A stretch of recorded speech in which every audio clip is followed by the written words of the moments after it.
Dear students, आज laws of motion पर हमारी ये चौथी वीडियो तुम्हारे सामने आ रही है।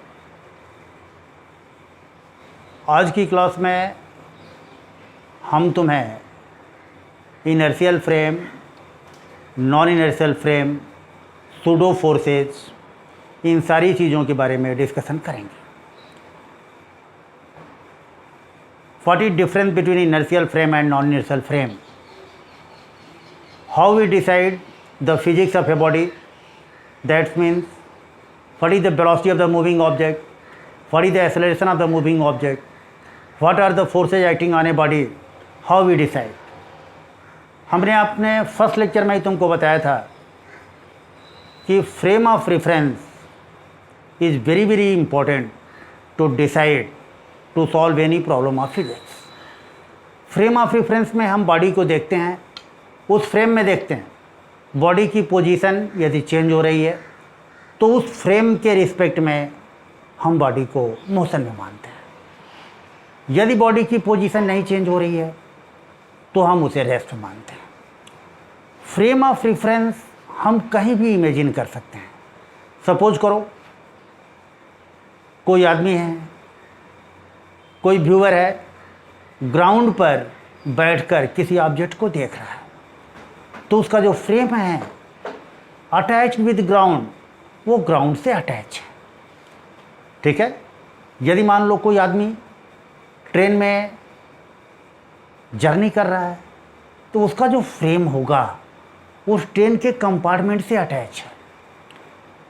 तो जब किसी फ्रेम में बैठकर किसी बॉडी को की फिजिक्स हम स्टडी करेंगे तो कौन सा फ्रेम इनर्शियल होगा, कौन सा फ्रेम नॉन इनर्शियल होगा, how we will decide it and what's the reason behind this.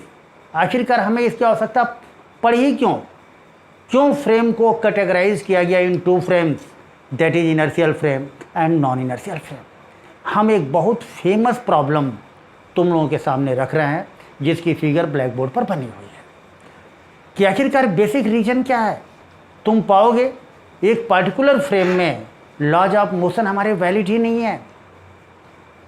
Laws of motion एक पार्टिकुलर फ्रेम में वैलिड नहीं है। आप लगाओगे लॉज ऑफ मोशन, रिजल्ट आपके सही नहीं आएंगे। तो वहीं से हमें आवश्यकता पड़ गई फ्रेम को कंफर्म करने के लिए और फ्रेम को कैटेगराइज करने के लिए। देखो, इमेजिन करो एक ग्लास का केबिन यहाँ पर है। एक बहुत हाई बिल्डिंग है जिसमें एक हॉल है जो काफ़ी ऊंचा है और एक केबिन उसकी छत से लटक रहा है और ये ग्लास का केबिन है। केबिन के अंदर एक बल्ब लटका हुआ है और बल्ब हमारा ग्लो कर रहा है। केबिन की ग्लास को तुम इमेजिन करो, ग्लास इस किस्म का है, उसकी क्वालिटी ऐसी है कि अंदर बैठा हुआ आदमी बाहर कुछ भी नहीं देख सकता। Man a sitting in the cabin can not see outward, वो बाहर नहीं देख सकता कि बाहर क्या हो रहा है। मैन बी सिटिंग हियर, वो ग्राउंड पर बैठा हुआ है, वो अंदर देख लेगा कि अंदर के अंदर ये केबिन के अंदर क्या एक्टिविटीज़ हैं। Man B can see. तो फिर मैं तुमको क्लियर कर दूं, आदमी ए बाहर कुछ भी नहीं देख सकता कि बाहर की दुनिया में क्या हो रहा है। बस उसको केबिन के अंदर बैठा है, उसको बल्ब दिखलाई दे रहा है और पूरा केबिन में लाइट है।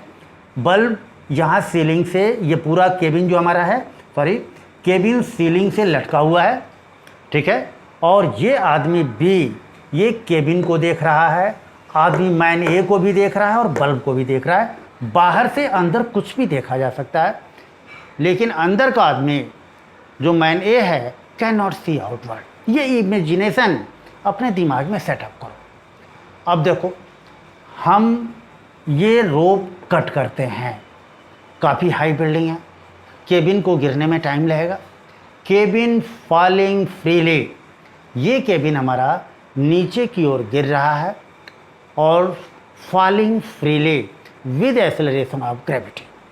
अब देखो, मैन ए को एक टास्क दिया गया कि ये जो रोप है, इस रोप में फोर्स ऑफ टेंशन की वैल्यू आप बताओ।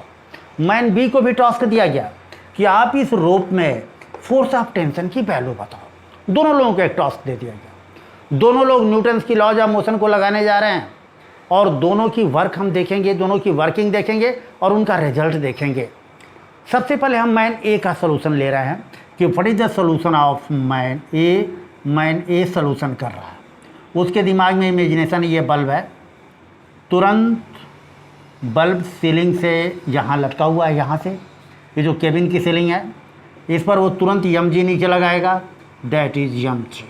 फोर्स ऑफ टेंशन को यहाँ लगाएगा, दैट इज अपवर्ड। ठीक है, ये बताओ मैन ए अपने फ्रेम में क्या इस बल्ब को मूविंग मानेगा?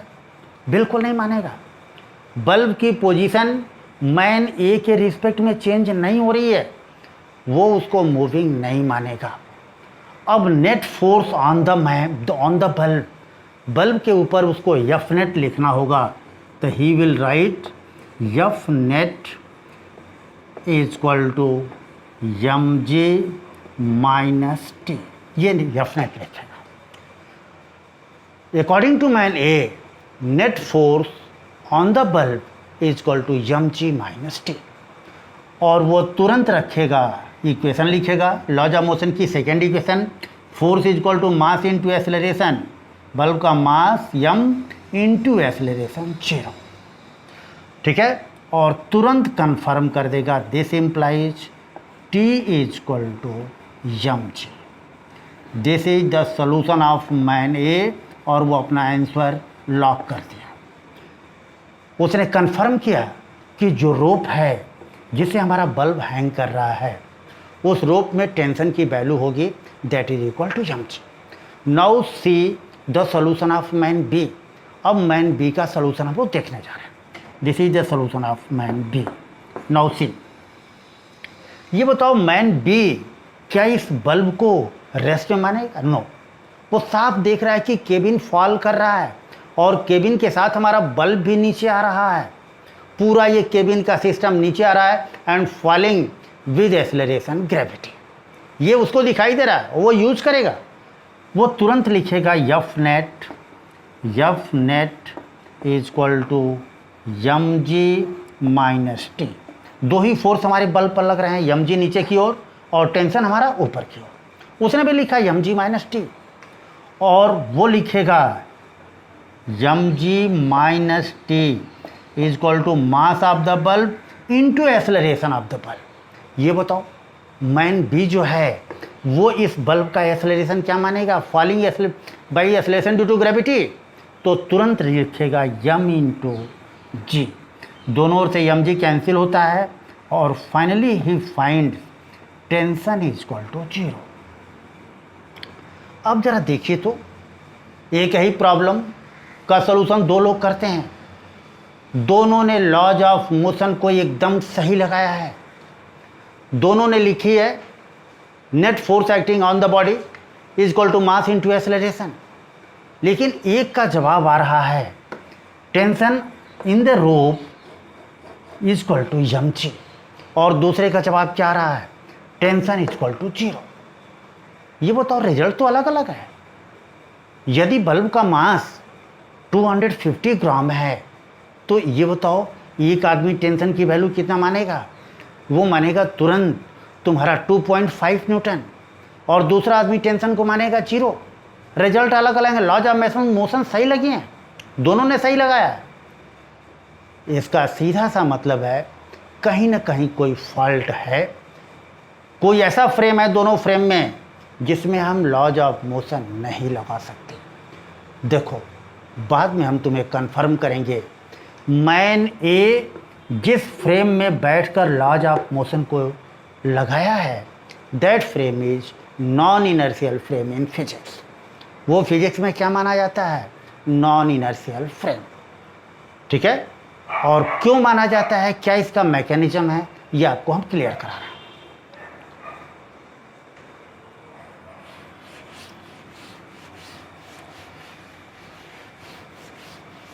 सी ऑन ब्लैक बोर्ड पर आप देखो,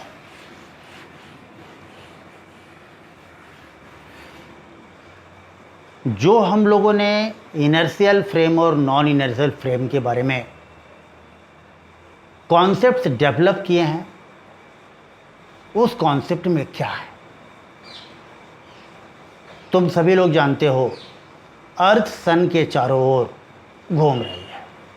एक सर्टेन ऑर्बिट है अर्थ का और एक सर्टेन टाइम पीरियड है, अर्थ सन के चारों ओर मूव कर रही है। साथ ही साथ अर्थ अपनी एक्सिस पर रोटेट भी कर रही है, rotating on its own axis. तो अर्थ में दो तरह की मोशन है, translatory motion as well as rotatory motion. लेकिन फिजिक्स की जनरल ऑब्जर्वेशंस के लिए, जनरल प्रॉब्लम्स के लिए अर्थ की सरफेस को हम लोग स्टेशनरी मानते हैं। हम ये मान के चलेंगे, जब तक हम स्पेस में फिजिक्स की स्टडी नहीं करेंगे, हम अर्थ की सरफेस पर कोई एक्सपेरिमेंट कर रहे हैं, रोड पर कोई एक्सपेरिमेंट कर रहे हैं, ग्राउंड पर कर रहे हैं, हम मान के क्या चलेंगे? अर्थ की सरफेस हमारी रेस्ट में, ठीक है। और कोई भी फ्रेम ऑफ रेफरेंस यदि हम अर्थ की सरफेस से अटैच करते हैं, ग्राउंड फ्रेम लेते हैं, तो कन्फर्म ये मान के चलोगे that frame will B inertial frame. तो इनर्शियल फ्रेम के बारे में पहला विजन हमारे दिमाग में होगा, first, any frame of reference attached with the surface of earth will be treated inertial frame. उसे हम इनर्शियल फ्रेम मानेंगे। कहीं कोई डाउट? तो ग्राउंड पर मान लो किसी बहुत बड़े ग्राउंड पर हैं, चूने से हमने एक्स एक्सिस बना लिया, वाई एक्सिस बना लिया और एक वर्टिकल पोल हमने खड़ा कर दिया, और हम किसी बॉडी की फिजिक्स देखने जा रहे हैं। उस बॉडी की वेलोसिटी क्या है, उस बॉडी की एक्सेलरेशन क्या है, उस बॉडी पर लगने वाले फोर्सेज क्या हैं। तो हमारा फ्रेम ग्राउंड से अटैच है, हम तुरंत बोलेंगे हमारा फ्रेम कैसा है? इनर्शियल फ्रेम है, ठीक है। कोई डाउट? अब देखो पॉइंट नंबर 2, सेकेंड पॉइंट हम फ्रेम के बारे में हम आपको बता रहे हैं। जैसे कोई फ्रेम ऑफ रेफरेंस है, सपोज करिए वो मूव कर रहा है, but moving with constant velocity with respect to an inertial frame, then that frame also said inertial frame। जैसे आप इमेजिन करो, एक बड़ा सा ग्राउंड है, हम 2-3 फ्रेंड्स मैकेनिक्स की प्रॉब्लम को डिस्कस करने के लिए वहाँ गैदर्ड है। एक जीप हमने ली है, जीप पर हमने एक रॉड बांधी, उसे एक्स एक्सिस मान लिया, एक दूसरी उससे म्यूचुअली परपेंडिकुलर दूसरी रॉड बांधी, उसको वाई एक्सिस मान लिया, और एक को जेड एक्सिस मान लिया। Now jeep is moving with constant velocity, constant velocity से हमारी जीप जा रही है, और उस फ्रेम में बैठकर कोई आदमी अपने रिस्पेक्ट में किसी ऑब्जेक्ट को व्यू करेगा और उसकी फिजिक्स की स्टडी करेगा। उसका फ्रेम मूविंग है, but moving with constant velocity with respect to ground frame. याद रखिएगा, उस मूविंग मैन का फ्रेम इनर्शियल फ्रेम माना जाएगा। तो सेकेंड पॉइंट आपको क्लियर रखना है, a frame of reference moving with constant velocity with respect to any inertial frame is also said inertial frame. उस फ्रेम को भी हम क्या मानेंगे? इनर्शियल फ्रेम मानेंगे। तो 2 पॉइंट क्लियर हो गए। पहला एकदम क्लियर है, ग्राउंड हमारा क्या माना जाएगा? ग्राउंड से attach frame inertial frame. Second point, A frame of reference moving with constant velocity with respect to any inertial frame will also be said an inertial frame। अब देखो तीसरा पॉइंट, हल्का सा आप केयरफुली मेरी बात सुनोगे। Imagine such type of frame which is moving with some acceleration with variable velocity with respect to any inertial frame। किसी inertial frame के रिस्पेक्ट में क्या हो रहा है? ये मूव कर रहा है कोई frame and with acceleration. That means moving frame की वेलोसिटी हर समय चेंज हो रही है। याद रखिएगा, that frame will be said non inertial frame. यही फ्रेम हमारा बनेगा non inertial frame. You should keep in your memory, if a frame of reference is moving with some acceleration with respect to an inertial frame, then that frame will be called non-inertial frame. तो accelerating frame with respect to an inertial frame, a frame accelerating with respect to an inertial frame will be said non-inertial frame. ये तीसरा point हो गया. Fourth point आपको अपनी memory में lock करना है, और वो क्या है?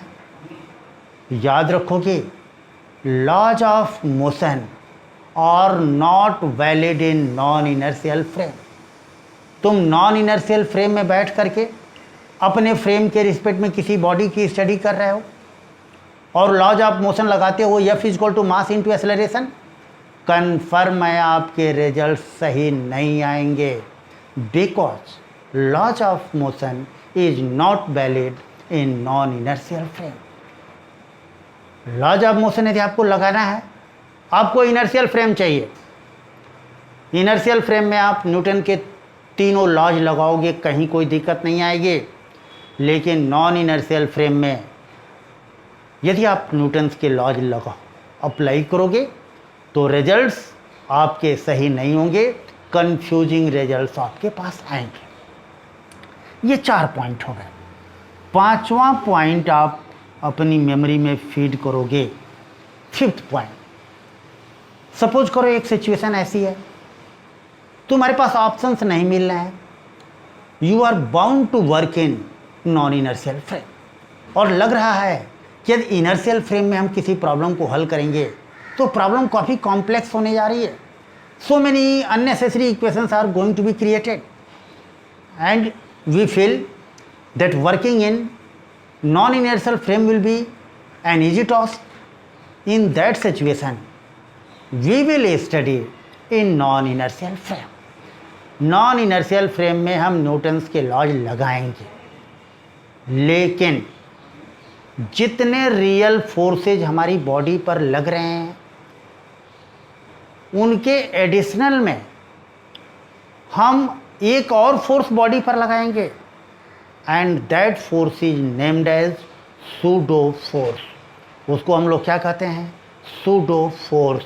That is called pseudo force.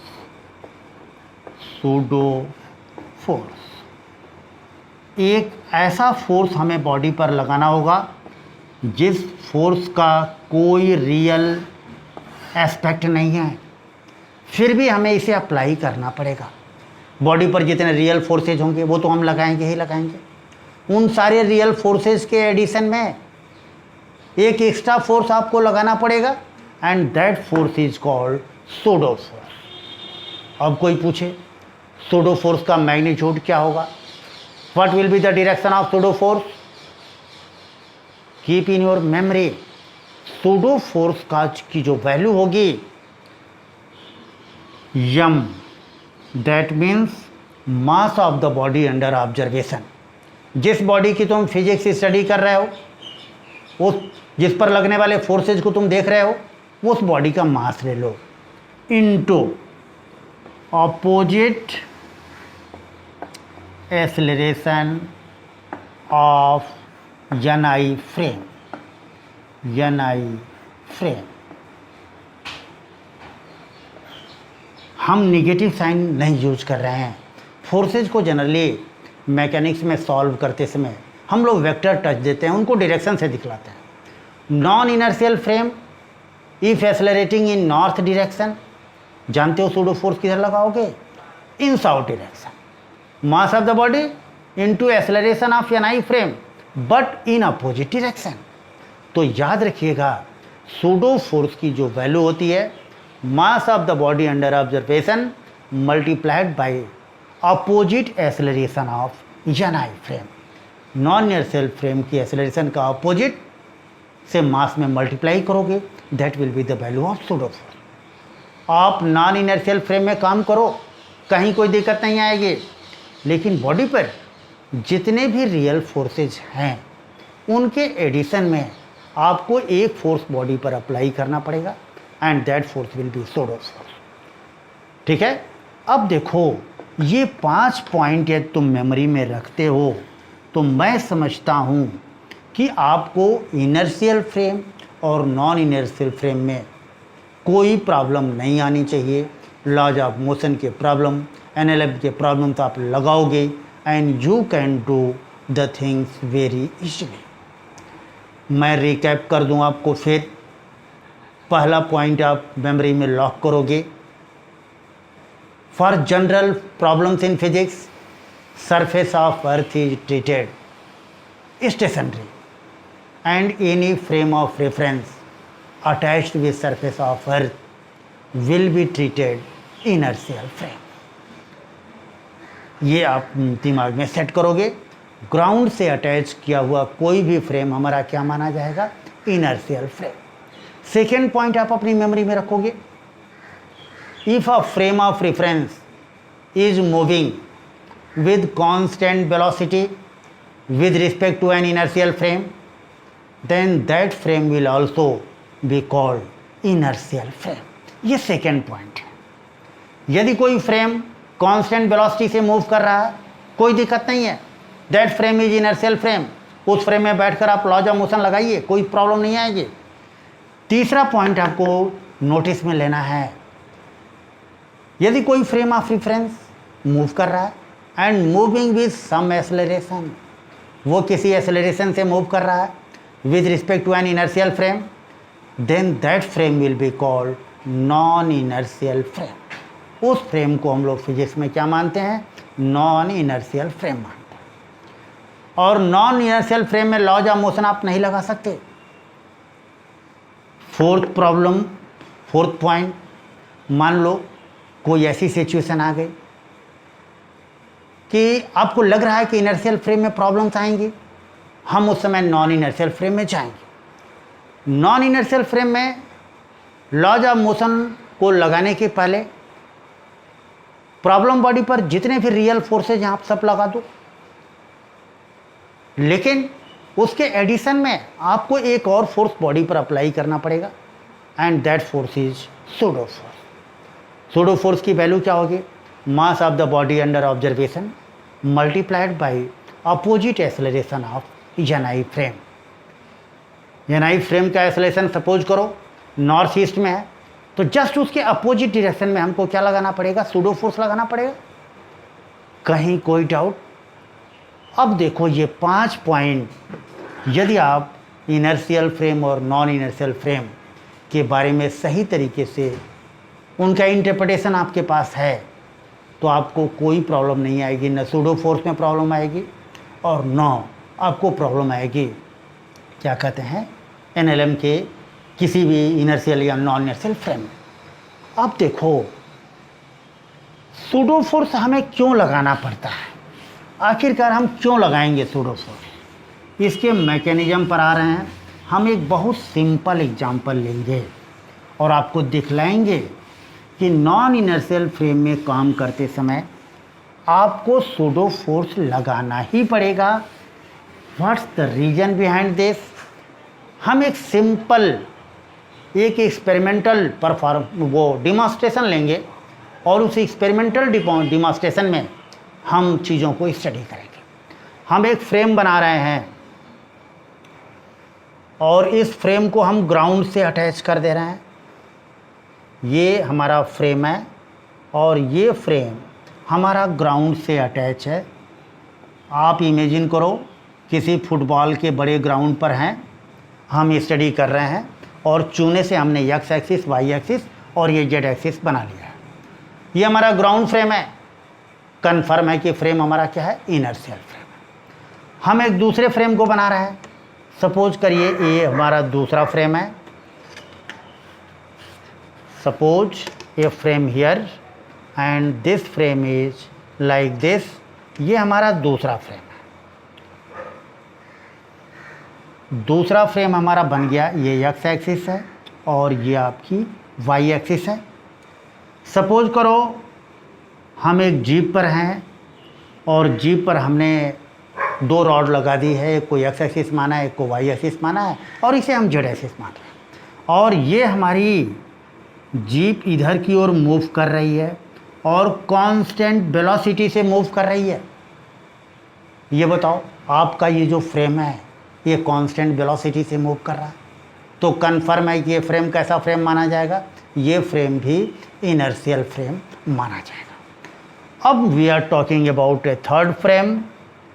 ये थर्ड फ्रेम है और इस फ्रेम के बारे में आपको इमेजिनेशन ये लेना है। ये फ्रेम भी जीप पर रखा हुआ है, ये एक्स एक्सिस है, ये आपकी वाई एक्सिस है, ठीक है, और ये फ्रेम इधर की ओर मूव कर रहा है और किसी एक्सेलरेशन से मूव कर रहा है। That means frame is moving rightward with variable velocity. आप इमेजिन करो कि वो तेज होता जा रहा है, उसकी वेलोसिटी क्या हो रही है? इंक्रीज होती जा रही है। Man a sitting in this frame, man B sitting in this frame and man C sitting in this frame. This frame attached with ground, inertial frame by definition. This frame moving with constant velocity, by definition it is also inertial frame. This frame moving with some acceleration with respect to ground, and hence third frame is your non-inertial frame. अब देखो experiment में हमको करना क्या है, जहाँ पर हमारा ग्राउंड पर हमारा एक्सपेरिमेंट चल रहा है। सपोज करो एक माइल स्टोन यहाँ है, ज़मीन में धंसा हुआ ये माइल स्टोन है, और हमने तीनों लोगों को टारगेट दे दिया कि बाबा आप जो है इस माइल स्टोन की फिजिक्स बताइए। That means what is the velocity of milestone, what is the acceleration of milestone, what are the forces acting on milestone. ये सारी चीज़ें इन तीनों लोगों को बता दी, हमें बतानी है। मैन ए को भी बताना है, मैन बी को भी बताना है, मैन सी को भी बताना है। ये बताओ मैन ए इसको ऑब्जर्व करेगा, ये बताओ इसका फ्रेम ग्राउंड से अटैच है और ये आपका स्टोन जो है ग्राउंड में अटैच है, ग्राउंड में धंसा हुआ है माइल स्टोन। ये बताओ क्या मैन ए इसको मूवमेंट में मानेगा? नो नो, वो तुरंत कहेगा उसकी पोजीशन तो कन्फर्म है, उसकी पोजीशन चेंज ही नहीं हो रही है। देखो मैन ए का रिजल्ट आ रहा है, this is the result of man about mile stone in his own frame. अपने फ्रेम में वो डिस्कशन करने जा रहा है, वो तुरंत मानेगा कि माइल स्टोन हमारा रेस्ट में है, ठीक, उसकी वेलोसिटी कितनी है, that is velocity is equal to confirm करेगा 0।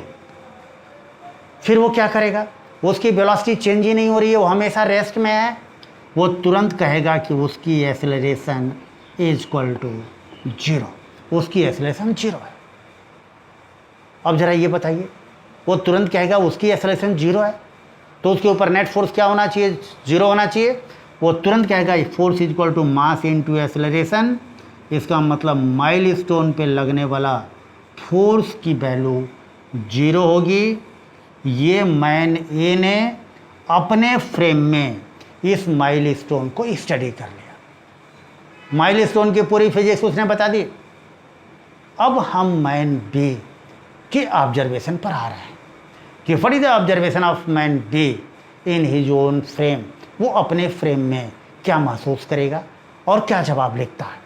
देखो, now see the findings of man B. Man B अपनी फाइंडिंग्स देने जा रहा है।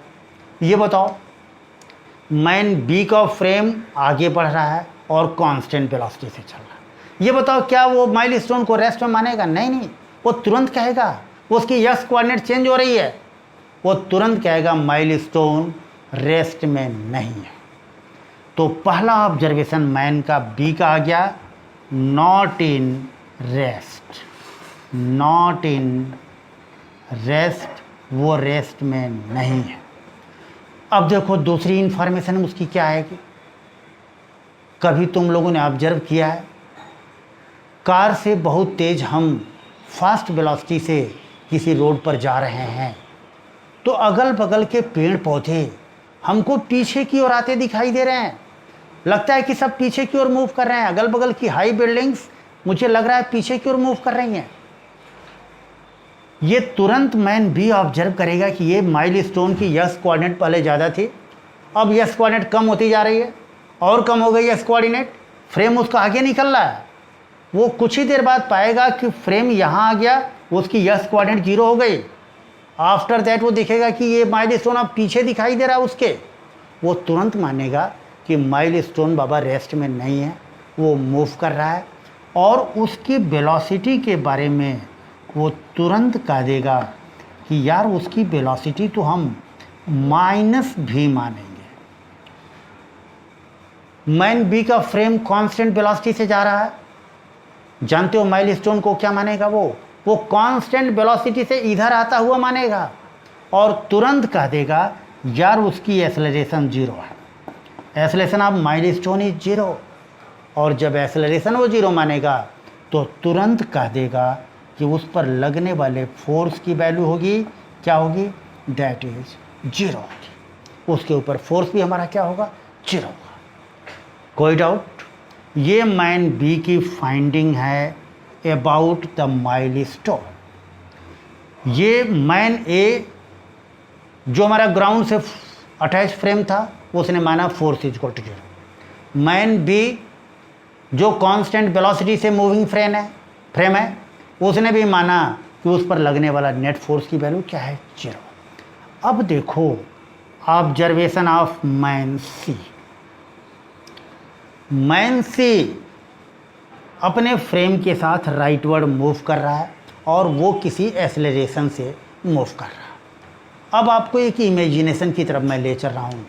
सपोज करो हम एक ट्रेन में चल रहे हैं, और ट्रेन जंगल में खड़ी है।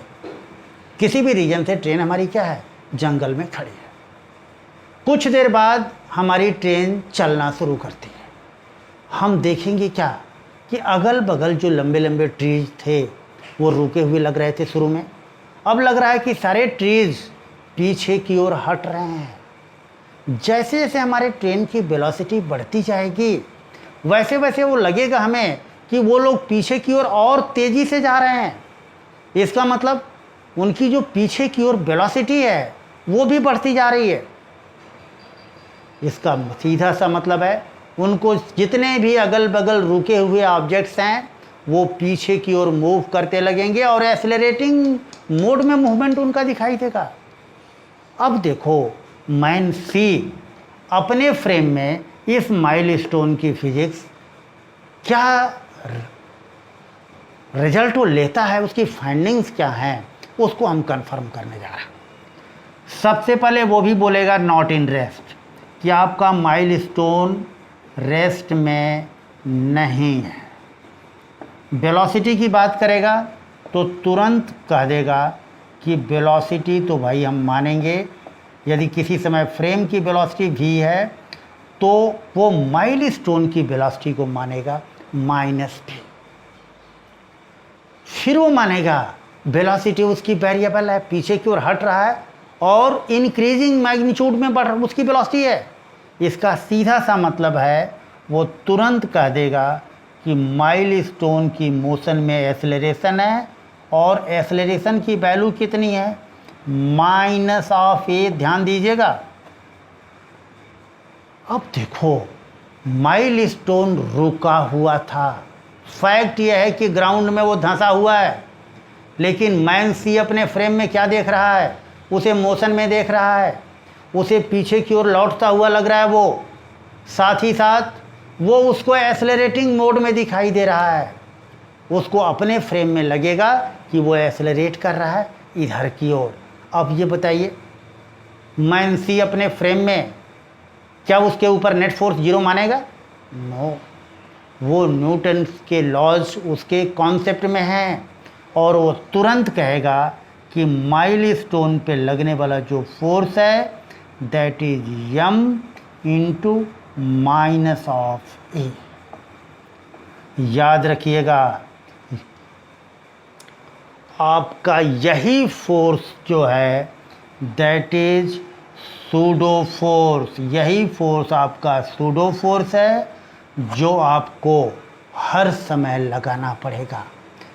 जब भी नॉन इनर्शियल फ्रेम में आप किसी भी बॉडी की फिजिक्स स्टडी करोगे तो आपको ये extra force in addition to all real forces you have to apply and after that apply the laws of motion. There will be no problem in dealing with velocity, acceleration, forces and so on. आप बड़े आराम से करते रहोगे, कहीं कोई दिक्कत नहीं आएगी। कोई कन्फ्यूजन? अब देखो, ये तो मैंने एक सिंपल एग्जाम्पल दे करके आपको समझा दिया फ्रेम ऑफ रेफरेंस में सूडो फोर्स के बारे में। और भी बेटर यदि आपको समझना है तो हम एक और एग्जाम्पल आपको दे सकते हैं, ठीक है। और मैं समझता हूँ कि ये बातें तो पर्याप्त हैं, फिर भी यदि आप जानना चाहोगे तो हम कुछ और एग्जाम्पल आपको देंगे अपनी नेक्स्ट वीडियोज़ में। आज के लिए इतना ही काफ़ी है। Non inertial frame, inertial frame और सूडो फोर्स पर हमने आपको 5 पॉइंट बताए थे। मैं पूरे वीडियो का कोर कॉन्सेप्ट आपको लिंक करा दे रहा हूँ, और वो कोर कॉन्सेप्ट ये है, any frame attach with ground frame will B inertial frame. If a frame of reference moving with some velocity, with constant velocity with respect to an inertial frame, then that frame is also inertial frame. If a frame of reference is moving with some acceleration with respect to any inertial frame, that frame will be said your non-inertial frame. Remember, laws of motion are not valid in non-inertial frame. If you have to apply laws of motion in non-inertial frame, in addition to all real forces, apply an extra force on the body, and that force is called pseudo force.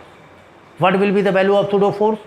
That will be mass of the body under observation multiplied by opposite acceleration of ni frame.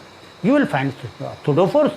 जितने भी forces हैं, real forces, उनको तो लगाना ही लगाना है। एक pseudo force आपको एक एक्स्ट्रा लगा लेना है। आप लॉज ऑफ मोशन को लगाइए, बॉडी की इक्वेशन लिखिए, net force on the body is equal to mass into acceleration. Now the result will be excellent, कहीं कोई दिक्कत नहीं आएगी। कोई कन्फ्यूजन? अब देखो, धीरे धीरे हमारे वीडियोज आते जा रहे हैं। देखो, लॉज ऑफ मोशन एक ऐसा टॉपिक है जिस पर जितना भी बोला जाए वो कम है। ऑनलाइन वीडियोज़ की एक सीमाएँ होती हैं, क्लासरूम में जब डायरेक्ट इंटरेक्शन होता है तो अलग चीज़ें आती हैं। तो फिर भी मैं कोशिश कर रहा हूँ कि आपके कॉन्सेप्ट क्रिस्टल की तरह क्लियर हो जाएं, क्योंकि बिना क्रिस्टल की तरह क्लियर कॉन्सेप्ट के फिजिक्स में आप बहुत अच्छा परफॉर्म नहीं करोगे। मैं एक बार फिर आपको रिपीट कर दूं, हम लोगों के टेलीग्राम चैनल पर बड़ी अच्छी अच्छी चीज़ें हैं। ऐसे ऐसे कॉन्सेप्चुअल प्रॉब्लम तुम आंसर लाइन पाओगे कि एक छोटी सी प्रॉब्लम से पूरा तुम्हारा चैप्टर तैयार हो सकता है। आप टेलीग्राम चैनल को ज्वाइन कीजिए, हम ऑनलाइन आपको ऐसे ऐसे क्वेश्चंस भेजेंगे, ऐसे ऐसी चीज़ें भेजेंगे जिसे आप इमेजिन भी नहीं कर सकते हो। Subscribe the Telegram channel and see the videos, subscribe it, like it and share to your friends if you like it. Okay, thank you.